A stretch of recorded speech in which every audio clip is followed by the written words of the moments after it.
예, 할렐루야. 우리 옆에 계신 분들과 한번 인사하겠습니다. 예, 반갑습니다. 축복합니다.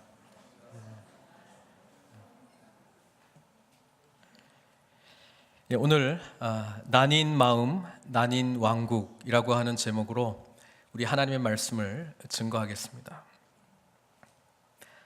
세상에서 가장 지혜로웠던 솔로몬 왕은 지난주에 우리가 말씀을 통해서 보았듯이 하나님을 향한 일편단심의 그 일천번제로 나타냈던 그 마음이 이제 일천 이방 여인들로 나뉘어졌습니다. 그리고 그 나뉘어진 마음들 때문에 결국 하나님께서는 솔로몬에게 준 그 왕국을 찢어버리겠다, 나누겠다, 그렇게 말씀하셨습니다. 여러분, 오늘 사실 그 나뉘고 난 이후에 하나님의 그 말씀대로 이루어지는 그 심판의 내용들이 지금 점진적으로 진행이 되고 있는데요. 먼저 하나님께서 지난주에 우리 솔로몬에게 마음이 천 갈래로 나누어졌던, 그리고 하나님께 온전히 헌신했던 마음이 나눠졌던, 그래서 그 결과로 죄가 들어오게 되고 죄로 말미암아 온 나라에 피해를 입히게 된 그 상황 가운데서 주셨던 우리 하나님의 말씀을 다시 한번 기억하기를 바랍니다. 열왕기상 11장, 같은 11장인데요 11절부터 13절까지 말씀입니다. 우리 한 목소리로 같이 읽겠습니다. 여호와께서 솔로몬에게 말씀하시되 내게 이러한 일이 있었고 또 내가 내 언약과 내가 내게 명령한 법도를 지키지 아니하였으니 내가 반드시 이 나라를 내게서 빼앗아 내 신하에게 주리라. 그러나 내 아버지 다윗을 위하여 내 세대에는 이 일을 행하지 아니하고 내 아들의 손에서 빼앗으려니와 오직 내가 이 나라를 다 빼앗지 아니하고 내 종 다윗과 내가 택한 예루살렘을 위하여 한 지파를 내 아들에게 주리라 하셨더라. 여러분, 중요한 것은 하나님을 향한 우리의 마음입니다. 여러분, 이것이 우리에게 신앙생활에서 굉장히 중요한 것입니다. 이것을 잃어버리기 시작할 때 모든 것이 무너진다라고 하는 것을 솔로몬의 그런 삶을 통해서 보여지게 되었다라고 하는 것입니다. 그래서 하나님께서는 방금 우리가 읽었던 말씀대로 심판하시겠다고 말씀하셨습니다. 그런데 솔로몬이 살아 있을 동안에는 그 심판이 임하지 않고 솔로몬이 죽은 다음에나 그 심판이 임한다고 말씀하셨습니다. 이게 우리 하나님의 마음이에요. 하나님은 우리의 죄로 말미암아 반드시, 다시 말씀드립니다, 반드시 심판하셔야 돼요. 왜? 공의의 하나님이시기 때문이기도 하고 또 하나님은 말씀하시는 대로 반드시 이루시는 분이시기 때문에 그렇습니다. 그러나 은혜의 여지는 언제나 남겨두었다라고 하는 것입니다. 솔로몬이 아버지 다윗 때문에 그 심판이 자신의 삶 동안에는 이루어지지 않고 죽은 이후에나 그 심판이 나타난다, 그렇게 말씀하고 있습니다. 사실 오늘 은혜의 시대를 살아가는 저희들에게는 이것이 얼마나 놀라운 복음인지 모릅니다. 사실 우리 주님께서 돌아가신 것도, 십자가에 못 박혀 죽으신 것도 우리의 죄 때문임을 우리는 고백했기 때문에 이 자리에 와 있습니다. 우리는 그 사실을 믿기 때문에 하나님의 은혜가 우리의 삶 가운데 나타났다라고 하는 사실입니다. 지금 구약 성경 솔로몬의 이 이야기는 앞으로 예수 그리스도를 통해서 온전하게 주실 그 복음과 그 복음으로 말미암아 나타나는 은혜가 무엇인지를 우리에게 조금이나마 보여주고 있는 내용입니다. 자, 하나님께서 솔로몬에게 죄를 범한 이후에, 마음이 천갈래로 찢긴 이후에 어떤 심판을 주시겠다 우리가 기억했습니다. 조금 더 앞으로 가겠습니다. 지금 솔로몬의 이 삶의 기준이 뭐냐면 다윗 같은 마음이 있지 않았다, 그게 이제 기준이고, 앞으로 이제 나누어지게 된 왕국의 모든 왕들에게도 이 기준이 적용이 됩니다. 아버지 다윗 왕과 같이 살았느냐, 그의 마음이 늘 하나님을 향해 있었는가, 이게 절대적인 왕들을 평가하는 기준이 되는데, 다윗 왕이 하나님 앞에 온전한 헌신과 온전한 마음을 드렸을 때에 받게 되었던 다윗 언약을 우리가 좀 다시 기억했으면 좋겠습니다. 그게 어디냐면 사무엘하 7장이에요. 사무엘 7장은 뭐냐면 다윗이 백향목으로 만들어진 궁에 살고 있다가 밤에 이제 잠을 못 자는 거예요. 잠을 못 자는 이유는 뭐냐면 나는 이렇게 호화 궁전에서 살고 있는데 하나님의 언약궤는 뭐예요? 텐트에 있다라고 하는 그 사실 때문에 잠 못 이루는 거예요. 그러니까 다윗은 언제나 하나님을 향해서 마음이 있었다라고 하는 것을 보게 되고요. 그때 하나님은 다윗 왕국의 영원한 축복과 언약을 주십니다. 그게 7장에 나오는데 그 7장에서 이런 대목이 있어요. 그런데 만약에 어기면, 그 마음이 바뀌면, 네가 하나님 앞에서 죄를 짓게 되면 어떻게 되겠다라고 하는 내용이 있는데 그거를 한번 보기를 원합니다. 사무엘하 7장 14절 말씀입니다. 같이 한번 읽어보겠습니다.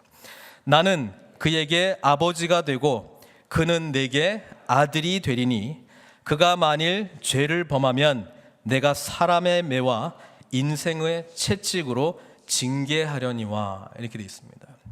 지금 이거는 솔로몬을 이야기하고 있습니다. 그리고 솔로몬을 이야기하고 있는 이 내용 속에 지금 무슨 이야기냐면 만약에 범죄하게 되면 어떻게 한다고요? 사람의 매와 인생의 채찍으로 징계하겠다, 이렇게 이야기하는데 같은 내용입니다. 사람들을 일으켜서 채찍으로 매로 징계하겠다는 내용을 말씀하셨습니다. 여러분, 우리 하나님은요, 한 번 말씀하시는 내용에 대해서는 반드시 이루시는 분이십니다. 그게 우리에게는, 믿음이 있는 자에게는 신실하신 하나님이라고 하는 측면에서는 좋은데요, 범죄하는 자에게는 반드시 뭐예요? 하나님의 심판이 있다라고 하는 것을 또 동시에 말씀해주고 있는 내용이에요. 여러분, 솔로몬에게 이 사람의 매와 인생의 채찍, 인생이라고 하는 게 결국 또 사람을 이야기하고 있어요. 사람의 채찍으로 징계하겠다고 말씀하셨는데 그게 11장의 안팎으로 이루어지게 됩니다. 외부적으로는 2명의 사람이 등장하고 있는데요, 그 사람들의 이름이 25절에 종합적으로 나와 있습니다. 11장 25절입니다. 같이 한번 읽겠습니다. 시작. 솔로몬의 일평생에 하닷이 끼친 환난 외에 르손이 수리아 왕이 되어 이스라엘을 대적하고 미워하였더라. 여러분, 그 화려한 부와 영광을 누렸던 솔로몬에게 두 외부의 대적이 있었는데 그 한 사람의 이름은 르손이고 한 사람은 하닷이라고 하는 사람이었습니다. 하나님이 이 둘을 뭐예요? 인생 채찍 또 사람의 매로 들어서 뭐예요? 솔로몬이 지금 범죄했던 것에 대해서 지금 징계를 하겠다는 거예요. 여러분, 징계의 목적이 뭡니까? 죄에 대해서 잘못했기 때문에 징계하는 건 맞지만 우리 하나님께서 징계를 내리시는 이유는 뭡니까? 우리를 사랑하기 때문에 그렇습니다. 우리가 바른 길로 돌아오기를 원하기 때문에 그렇습니다.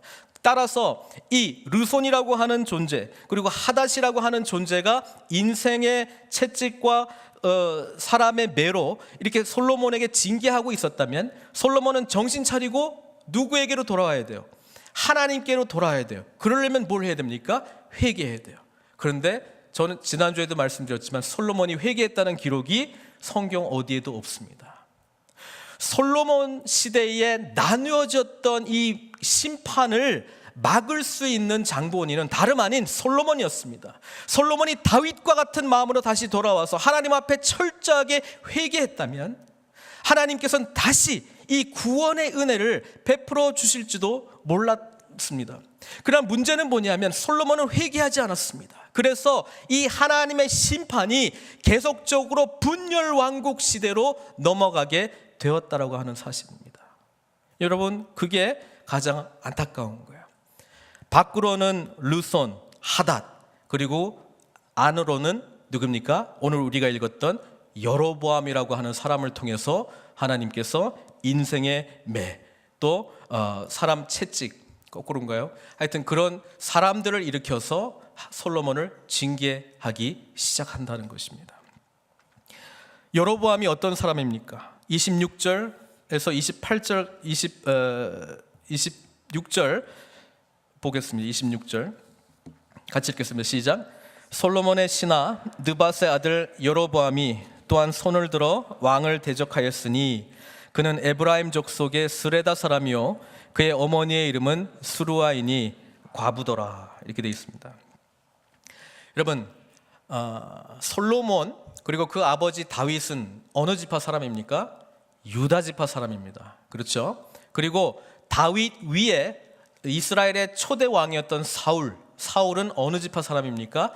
베냐민 지파 사람입니다. 그런데 이 가나안 땅, 약속의 땅으로 들어가도록 인도했던 우리 여호수아는 어느 지파 사람입니까? 에브라임 지파 사람입니다. 따라서 가나안 땅에 들어오게 될 때요, 하나님께서는 에브라임 지파를 굉장히 우대했어요. 그들이 가장 많은 수를 가지고 있었고요, 가장 영향력 있는 지파로 존재했습니다. 그렇죠?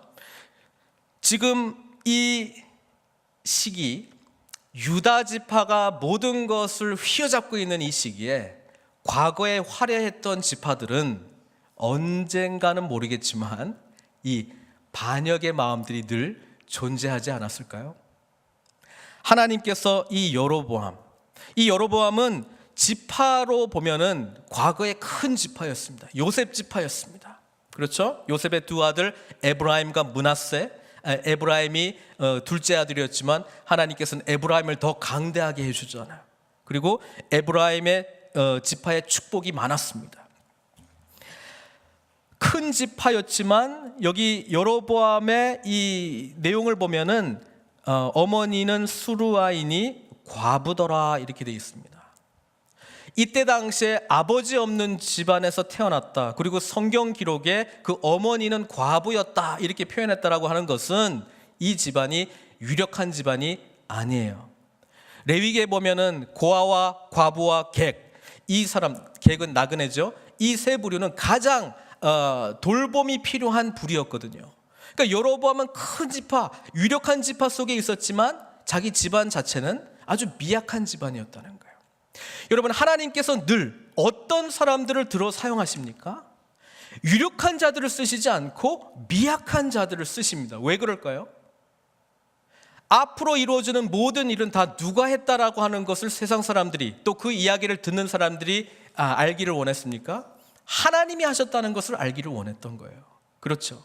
그러니까 초대왕 사울도 베냐민 지파도 강한 족속이었습니다마는 나중에 지파 전쟁을 통해서 거의 멸족될 위기에 빠진 지파였습니다. 그리고 이스라엘 전체에 죄로 말미암아 아주 엄청난 악한 영향력을 미쳤던 지파였는데 그 지파 중에서도 가장 미약한 가문 중에서 사울 왕을 선택을 한 거예요. 왜? 하나님이 하신다라고 하는 것을 분명히 말씀해 주고 싶었기 때문에 그렇습니다. 사울 왕이 이제 하나님 앞에 온전히 살지 못하고 왜 다윗을 선택했습니까? 유다 지파, 예언적으로는 이 지파를 통해서 앞으로 메시아가 나오고 위대한 사람들이 나와야 되는데 여전히 이 유다 지파가 크게 영향력을 미치고 있지는 못하는 시기였을 때 이 이세의 집안에서, 그리고 아버지도 큰 형들도 무시했던 막내 아들 다윗을 왜 하나님이 선택하셨습니까? 그가 유력했기 때문이 아니라 오히려 미약하고 연약하고 할 수 없기 때문에, 주님을 의지하는 가난하고 연약한 마음을 가지고 있었기 때문에 그렇다라고 하는 것입니다.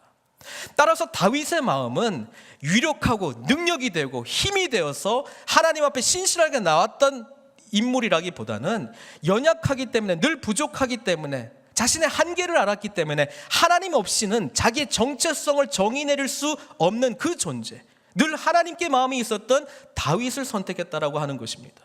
그게 성경이 말해주고 있는 인물론입니다. 오늘 우리는 그 마음을 잃어버리면 안 됩니다. 우리가 영적 리더십의 자리에 있는 것은 절대로 우리의 무슨 자격됨이 아니라 오히려 우리의 연약한 것을 드러내고, 하나님 없이는 안 됩니다. 그래서 무릎 꿇을 줄 알고, 그래서 나의 연약함을 드러낼 줄 알고, 도움을 손길을 구할 줄 알고, 우리 공동체 안에서 소망을 갖고 하나님 앞에 나올 수 있는 그런 열린 마음, 하나님께서 선택하신 다윗 같은 마음이 있을 때에 거기에서 회복이 일어나는 것이지, 왜? 주님이 역사하니까. 절대로 사람이 자기의 능력으로, 내 힘으로, 내 지혜로 하나님의 나라를 이래라 저래라 할 수 있는 자격이 결코 없습니다. 오히려 그런 사람들은 하나님이 치십니다. 여러분, 여로보암도 사실은 이 미약한 가운데서 하나님께서 들어 쓰셔서 뭘 하기 위해서? 솔로몬 정신 차리라고. 솔로몬이 했던 범죄에 대해서 사람들이 인식하고 깨닫고, 이것이 하나님께서 우리를 징계하시는 거구나, 그래서 우리가 다시 회개하고 하나님께로 돌아올 수 있도록 기회를 주시는 거구나, 이거를 깨닫게 하기 위해서 이 여로보암을 세웠는데, 여로보암이 자기가 나중에는 자기가 능력이 되는 줄 알고 왕이 된 걸로 착각합니다. 재밌게도 여로보암이라고 하는 이 이름의 뜻이 뭐냐 하면 번성하다, 많다라고 하는 단어와 그다음에 백성이라고 하는 단어가 합해진 거예요. 그러니까 백성들이 많다 이거예요. 영어는 조금 번역을 다르게 했습니다면은 May the people be great, 이게 여로보암의 이름의 뜻이었다는 거예요. 여로보암은 지금 미약한 가문에서, 위대한 지파였지만 미약한 가문에서 선택을 받아서, 성경 보니까 어떻게 표현하고 있냐면 28절에 솔로몬이 보다가 이 사람 괜찮나 해가지고 중용했습니다. 그래서 이 사람은 큰 용사라, 큰 사람이다. 그러니까 하나님 앞에서 솔로몬이 보기에 유력한 사람이다라고 하는 인식을 가질 정도로 능력이 있었다는 것을 발견하게 됩니다. 문제는 여로보암도 나중에는 결국 하나님이 위대하시기 때문에 자기가 큰 용사, 유력한 자가 되었다라고 하는 사실을 망각하고, 자기가 백성들이 많이 몰려들어서, 10지파가 여로보암에게 가거든요.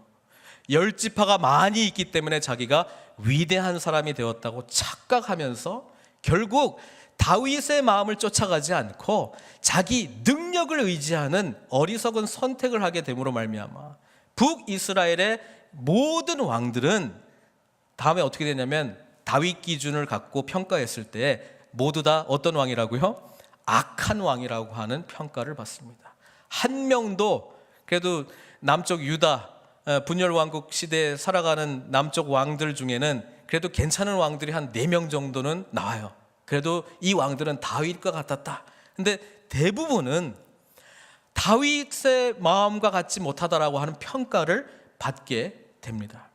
그 마음의 근간에는 하나님께서 위대하시기 때문에 나를 들어 사용하셔서 연약한 나를, 미약한 나를, 자격 없는 나를 사용하신다라고 하는 은혜의 반응으로 일을 하는 것이 아니라 좀 하다 보니까 교만한 마음이 드는 거예요. 자격이 되기 때문에 일할 만하다고 생각하는 거예요. 그런 마음이 자꾸 드니까 다른 사람들 자꾸 판단하는 거예요. 그래서 뭐예요? 결국 하나님을 향한 온전한 마음이 깨어지기 시작했다라고 하는 것입니다. 이 솔로몬으로부터 시작된 이 죄가 계속적으로 분열된 왕국으로, 남북으로 갈린 왕국으로, 그리고 모든 왕들이 계속적으로 반복하는 패턴으로 이어져 갑니다. 이게 참으로 불행한 일이라고 하는 것이죠.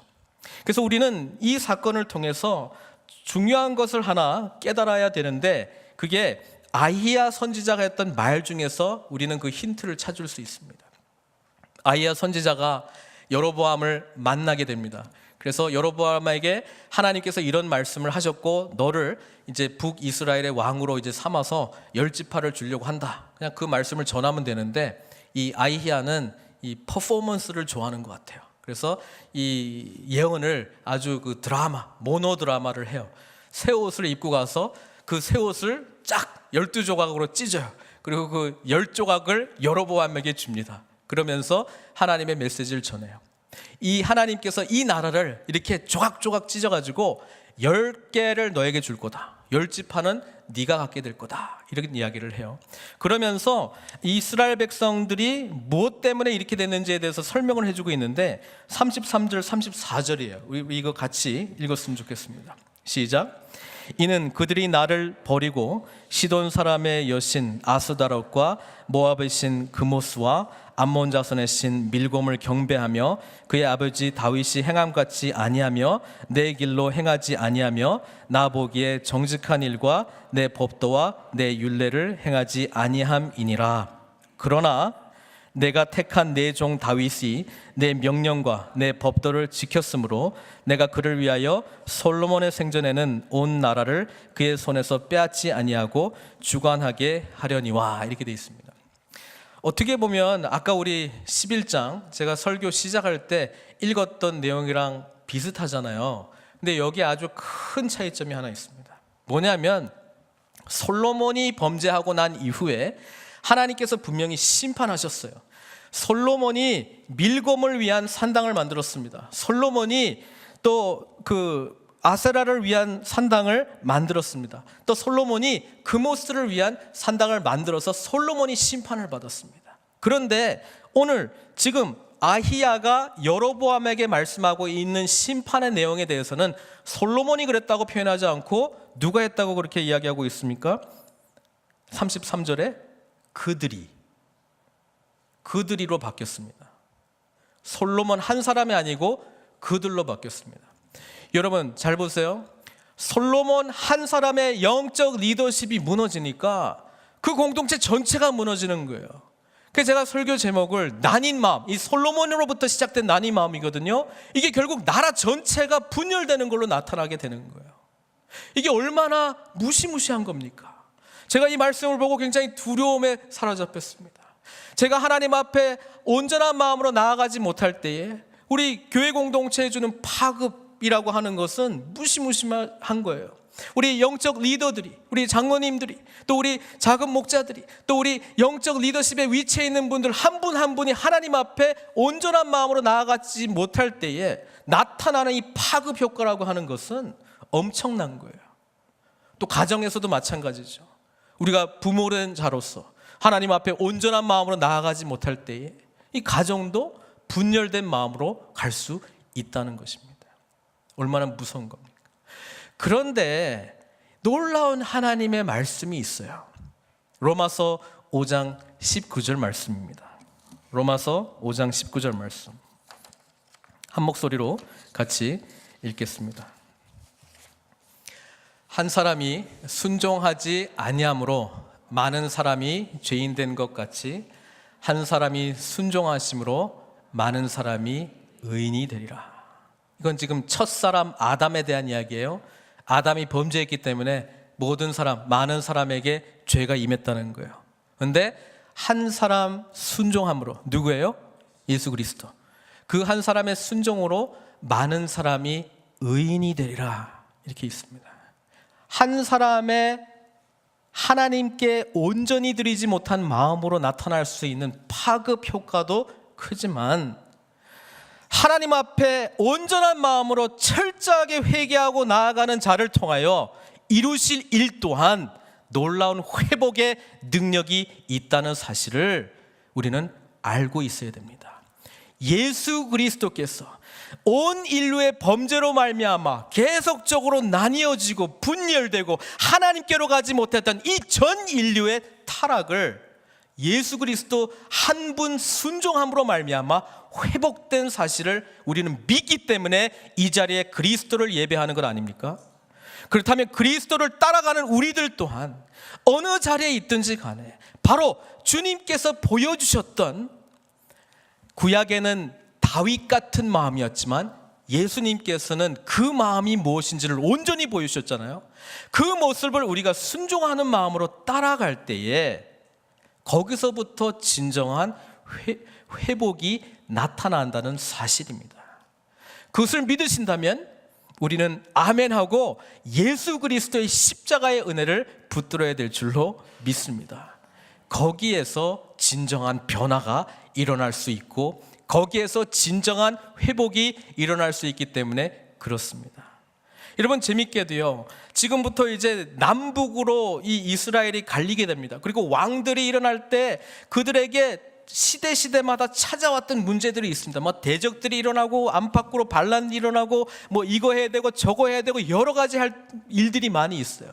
근데 재밌게도 마음을 향해서 본질적인 문제를 향해서 다루려고 하는 사람은 거의 없는 거예요.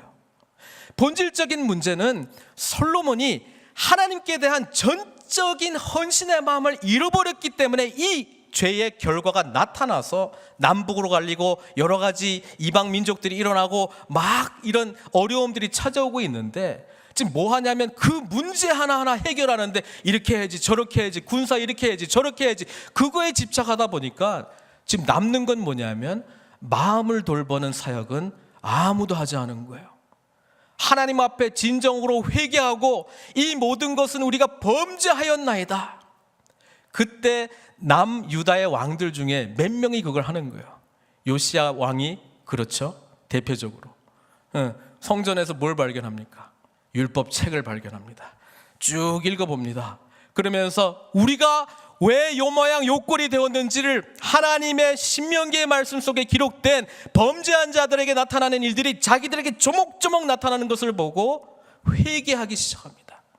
그 회개하기 시작할 때에 이스라엘의 부흥의 역사가 일어나기 시작하고 하나님께서 결국 그 왕에 대한 평가를 다윗의 길로 갔다, 다윗의 마음을 쫓았다 라고 하는 표현을 하고 있지 않습니까?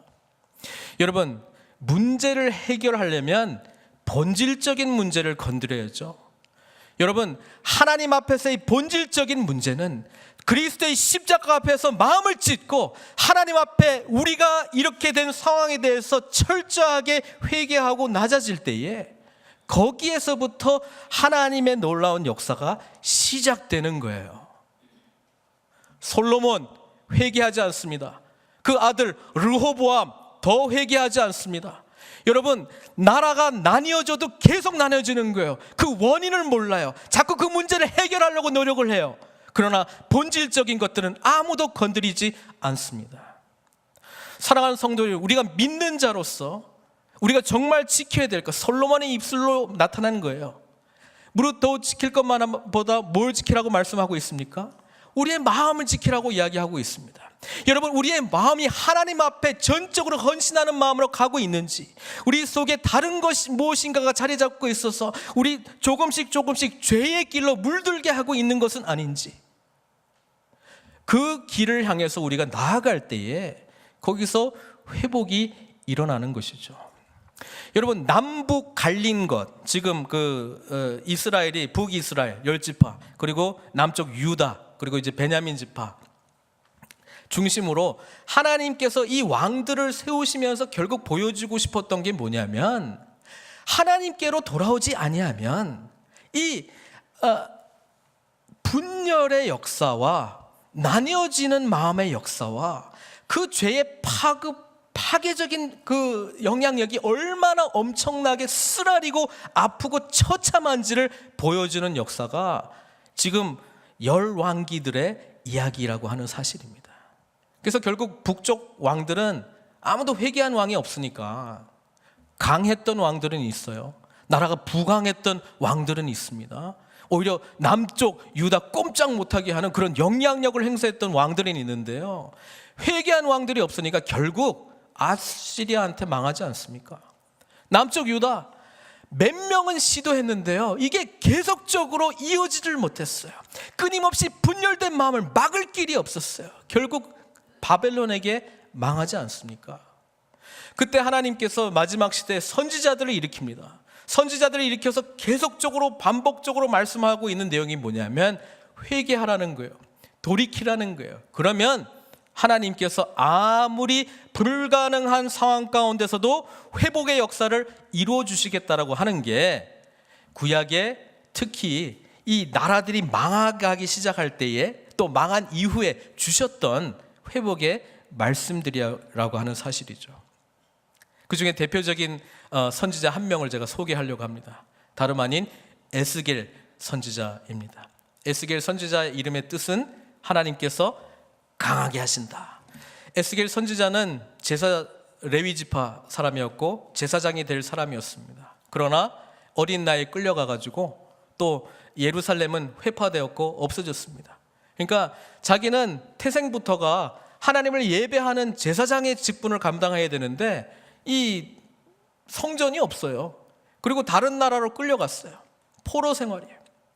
삶의 목적과 방향을 상실했죠. 자기는 제사장의 역할들을 감당할 데도 없죠. 그럴 때 하나님께서 환상 중에 나타나셔서 위로해 주십니다. 에스겔 선지자의 가장 큰 위로와 소망의 메시지는 우리가 잘 알고 있는 37장에 나오죠. 37장에 뭐가 나옵니까? 다름 아닌 마른 뼈들의 환상이 나옵니다. 이 골짜기에 갔는데 이 그냥 죽어 말라 비틀어진 뼈들만 있는 거예요. 근데 생기에게 명해서 생기가 거기 들어가니까 뼈들이 막 따닥따닥 맞춰 들어가기 시작합니다. 그렇죠? 살이 올라가고 핏줄이 올라가고, 그래서 그 사람들이 살아납니다.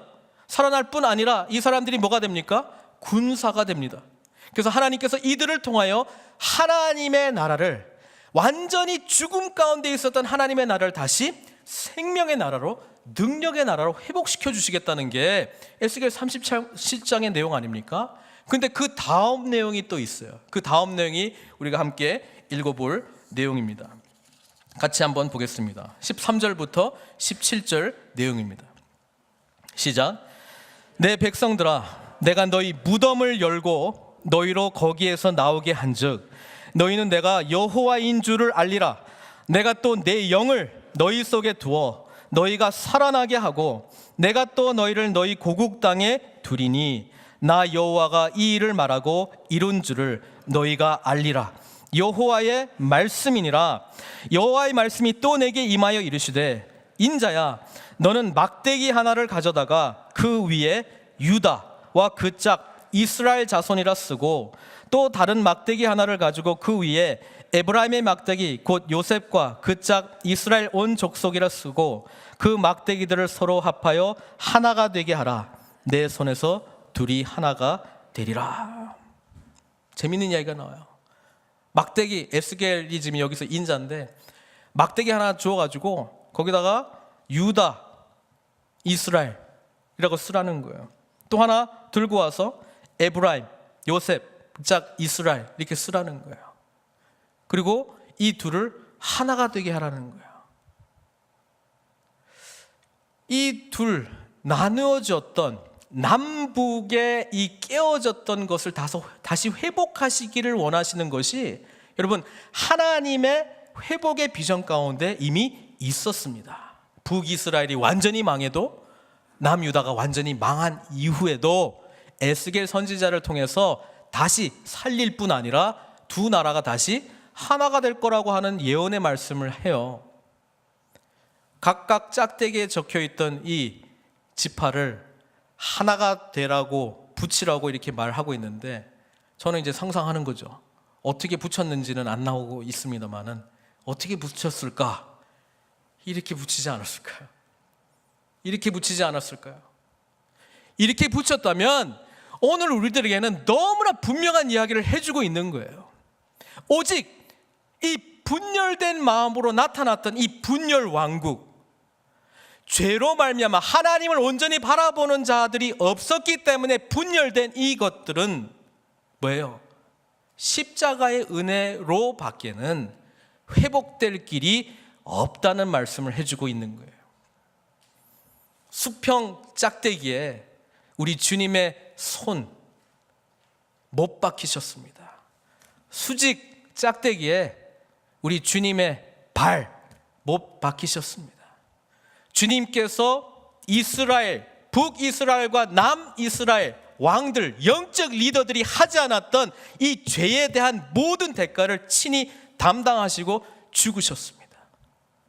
그리고 죄 사함의 은혜를 경험하고 주님께서 그 십자가에서 내려오셔서 부활하심으로 말미암아 그리스도 안에서 회복된 자의 새로운 삶이 무엇인가를 우리한테 보여주신 것이 부활의 은혜 시대를 살아가는 저희들 아닙니까? 그렇다 그러면 사랑하는 성도 여러분, 본질로 돌아가 십자가를 붙들어야 됩니다. 십자가의 은혜 속에서 반응하지 않고서는 결코 이 분열 왕국의 시대를 종식시킬 수 없습니다. 오직 주님의 피 묻은 나의 죄를 위하여 대속하시고 또 그 피 흘리신 죄로 말미암아 믿는 자에게 새로운 삶을 주시고 회복의 역사를 이루시고 하나님의 나라를 세우시는 주님께 나아가지 않고서는 답이 없다는 이야기입니다. 주님의 십자가 앞에 나아갈 수 있는 그 한 사람, 그 한 사람을 우리 주님께서 찾고 계십니다. 십자가의 은혜를 온전히 붙들고 이 모든 것을 역으로 진행시킬 하나님의 신실한 자들을 우리 주님께서 찾고 계십니다. 그 사람들을 통하여 하나님의 나라는 든든히 온전히 세워짐을 당하게 될 것입니다. 나뉜 나라는 십자가의 은혜를 붙든 자들로 말미암아 다시 회복의 길로 돌아서게 될 것입니다. 이미 우리에게 이 은혜를 허락하신 우리 하나님 앞에 함께 무릎으로 믿음으로 고백하며 나아가는 저와 여러분들 되시기를 그리스도의 이름으로 축원하며 말려드립니다. 이 시간 우리 함께 기도하시겠습니다.